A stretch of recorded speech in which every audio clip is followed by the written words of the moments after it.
ذرية من حملنا مع نوح إنه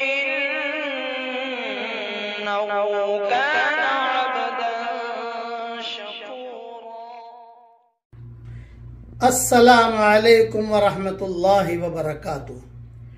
جمعہ کے دن جمعہ کی نماز کے بعد، سنتوں کے بعد، نفلوں کے بعد 7 مرتبہ سورہ اخلاص پڑھ لیجئے، 7 مرتبہ سورہ فلق پڑھ لیجئے، 7 مرتبہ سورہ ناس پڑھ لیجئے، تو انشاءاللہ آئندہ جمعہ تک ہر بری چیز سے، ایکسیڈنٹ سے، بری بیماری سے، غلط خبر سے، ہر برائی سے اللہ تعالی حفاظت کرے گا۔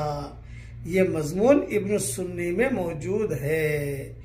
اور اگر ہمارے ماحول کے اندر چونکہ عورتیں مسجد میں نہیں آتی، گھر پر ظہر کی نماز پڑھتی ہیں، تو کوئی بات نہیں، جمعہ کے دن ظہر کی نماز کے بعد پڑھ لیجئے۔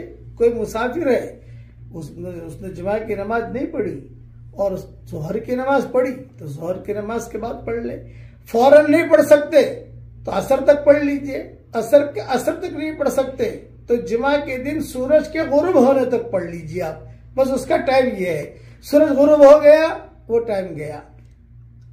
دوسرا کہ ہر جمعہ کے دن جمعہ کی نماز کے بعد اور سنتوں کے بعد، نفلوں کے بعد غروب آفتاب تک کوئی آدمی 100 مرتبہ سبحان اللہ العظیم و بحمدہ، سبحان اللہ العظیم و بحمدہ، سبحان اللہ العظیم و بحمدہ 100 مرتبہ پڑھے گا تو پڑھنے والے کے 1,00,000 گناہ معاف ہوں گے، اور اس کی ماں کے 12,000 گناہ معاف، اور اس کے باپ کے 12,000 گناہ معاف ہوں گے۔